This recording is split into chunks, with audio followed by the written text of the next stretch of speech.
अस्सलाम वालेकुम, welcome back to my channel. तो जी हम लोग सोचे थे कि इस दफ़ा भी 30 रोज़ा होगा, पर खैरियत से 29 रोज़ा हुआ और ईद का चाँद नज़र आ गया था।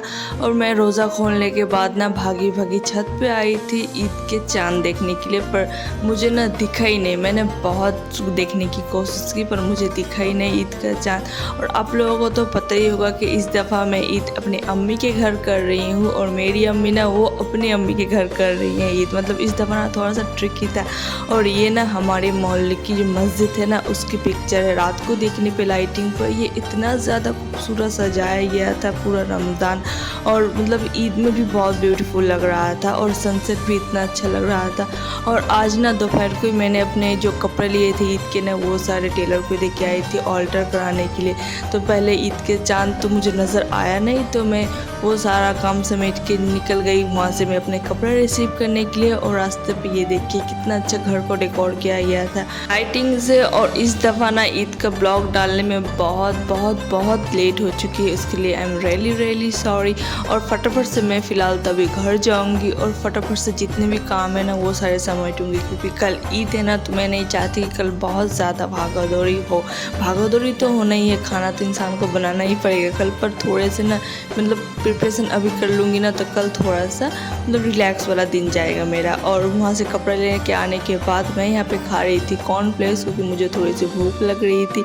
और रोज़ा खोलने के बाद जितने भी बर्तन थे ना वो सारे मैंने समेटे। उसके बाद आ गई थी आंटी, वो मुझे यहाँ पे मसाला छील के दे रही थी। इस दफ़ा अम्मी नहीं है ना ईद पे, तो मुझे इतना ज़्यादा स्ट्रेस हो रहा था। ऐसा लग रहा था कि सारा जिम्मेदारी मेरे ऊपर आ चुका है और मुझे बिल्कुल भी अच्छा नहीं लग रहा था। और इतना ज़्यादा घर पूरा सूना सूना लग रहा था। ऐसा लग रहा था कि यार घर पे इंसान ही नहीं है। भले कि हम तीनों भाई बहन हैं, मेरे अब्बू है, दादी है, सारे फैमिली मेम्बर्स थे, फिर भी जब अम्मी नहीं रहती है ना तो घर के ऐसा लगता है कि रौनक ही चली गई है। और मैंने कल रात को ना मेहंदी पहना था, जो मैं अभी आपको दिखा रही हूँ, और कलर माशाल्लाह बहुत अच्छा आया हुआ था। और अम्मी ने ना आंटी को बोल के रखा था कि स्नेहा इस दफ़ा ईद में घर पे अकेली होगी ना तो थोड़ा सा उसको हेल्प कर देना।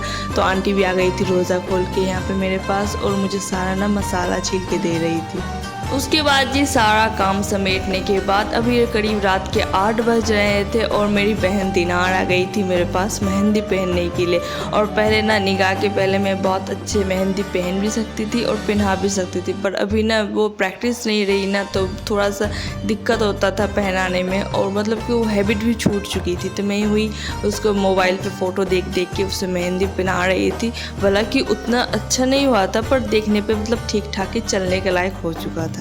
और प्लान तो यही है कि कल पूरा दिन ईद सेलिब्रेट करेंगे बहुत अच्छी तरह से, और खाना साना भी पूरा बना लेंगे फटाफट से।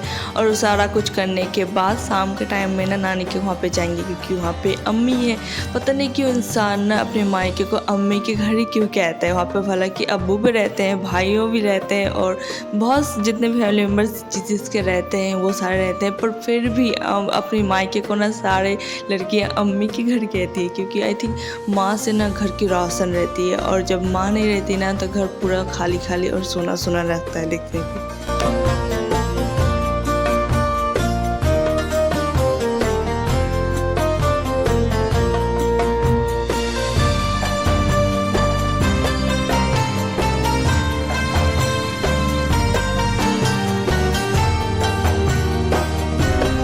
ये देखिए जी मेहंदी मैंने पहना दिया था, और पीछे की तरफ भी पहनाया था और सामने की तरफ पहनाया था, पर सामने की तरफ का वीडियो लेना मैं भूल चुकी थी।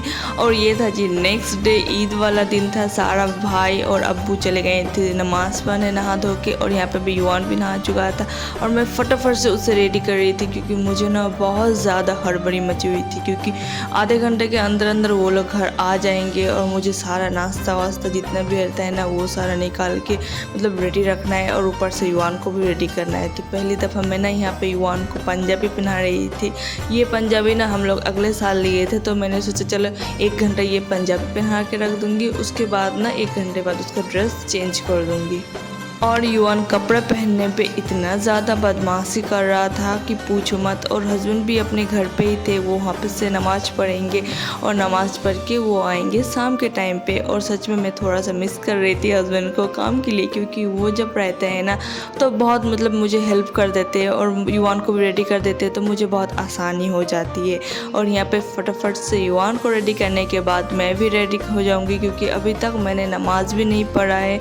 और कुछ देर के अंदर अंदर सारे आजना स्टार्ट भी हो जाएंगे लोगों के नमाज़ ख़त्म होने के बाद। और साथ ही साथ मैंने यहाँ पे ना चाय भी चढ़ा दिया था लो फ्लेम में, ताकि यहाँ पे चाय भी थोड़ा सा बनेगा और साथ साथ मैं दूसरा कोई काम भी कर लूँगी। और अब सारे मेरे यूट्यूब फैमिली को मेरी तरफ से और मेरी सारी फैमिली की तरफ से ईद मुबारक हो।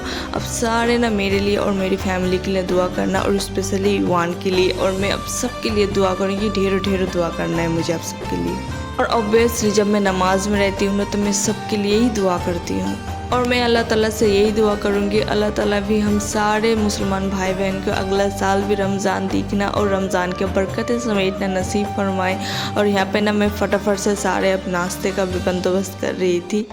और साथ ही साथ मैं यहाँ पे ब्लॉग भी बना रही थी, तो इसलिए मैं मोबाइल और स्टैंड लेके भी भाग दौड़ कर रही थी। और दादी मुझे सिर्फ देख रही थी और एंड में तो वो चिल्ला के पड़ी मेरे ऊपर कि स्नेहा फटाफट से करो, इस लड़की को तो ज़रा सा भी वो कहते ना जिम्मेदारी ही नहीं है कि मेहमान आना स्टार्ट हो चुके हैं, गेस्ट आना स्टार्ट हो चुके हैं, और उसे अभी तक मोबाइल ही लेके वो भाग दौड़ कर रही है। मतलब जब बुज़ुर्गों का डांट पड़ता है ना, मुझे बहुत हंसी भी आ रही थी मुझे बहुत हंसी भी आ रही थी।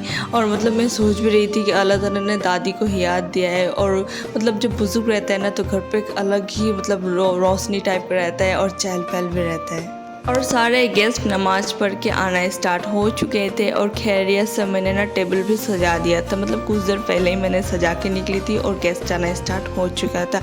और भाई को भी कोल्ड ड्रिंक लेके मैंने भेज दिया था। और यहाँ पर मैं फटाफट से चाय को फाइनल कर रही थी। और मैंने जब इसे टेस्ट किया ना तो चीनी थोड़ा सा कम लग रहा था, तो मैंने थोड़ा सा और चीनी दी। और इसे अच्छी तरह से बॉईल करने के बाद मैं इसे भी सर्व कर दूँगी चाय को। और अम्मी को मैं इतना ज़्यादा मिस कर रही थी ना, क्योंकि पूछो मत, क्योंकि हर साल ना अम्मी ही ये सारा काम संभालती है और पता नहीं कैसे बहुत अच्छी तरह से मेंटेन कर लेती हैं। और मैं भी थोड़ा सा बहुत हेल्प कर देती हूँ और मैं सिर्फ रेडी होती हूँ। और मुझे ना इस दफ़ा रेडी होने में भी लेट हो चुका था।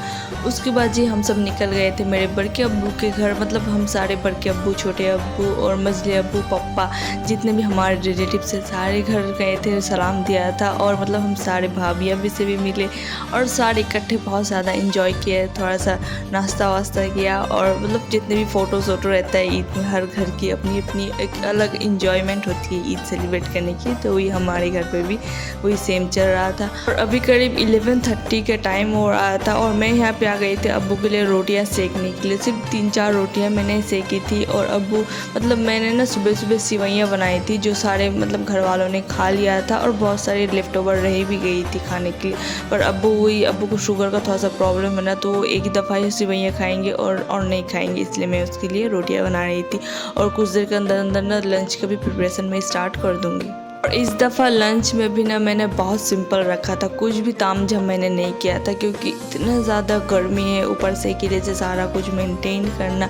और मुझे अम्मी के वहाँ पे भी जाना था नानी के घर, और इसलिए मैंने ना बहुत सिंपल लंच बनाया था। और मैंने नई वीडियो शूट किया था, क्योंकि अगर वीडियो भी शूट करना ना तो थोड़ा सा वो लेट हो जाता है। और युवान भी था जो पीछे से परेशान कर रहा था, क्योंकि भाई लोग निकल गए थे अपने फ्रेंड लोग के साथ थोड़ा सा घूमने के लिए। और सिर्फ घर पर मैं थी और अब्बू थी और दादी थी। और दादी थोड़ा सा रेस्ट लेने के लिए चली गई थी। और घर पे गेस्ट भी आ रहे थे, तो अब वो सारे गेस्ट को अटेंड कर रहे थे और मैं यहाँ पे लंच की प्रिपरेशन कर रही थी।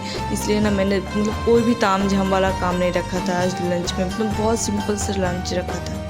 और ये रहा जी आज का ईद का मेरा फाइनल लुक। मैंने ना लाइफ में पहली दफ़ा आज हिजाब वेयर किया था, और मुझे ना आता नहीं हिजाब पहनना, तो इसलिए मुझसे जितना भी हो पाया मैंने वो उतना ही किया। और उसके बाद ही हम लोग अभी निकल गए थे नानी के घर जाने के लिए।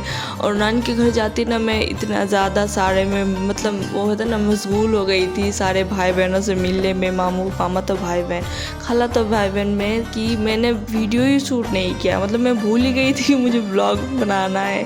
और बस यही जी, तो जी यहाँ पे मैं अपना ब्लॉग एंड करती हूँ। और लास्ट में मैं कुछ पिक्चर्स ऐड कर दूँगी, जब मतलब नानी के घर के जितने हम लोगों ने सारे मिलके पिक्चर्स क्लिक किए थे और एंजॉय किए थे। तब तक के लिए अल्लाह हाफिज़।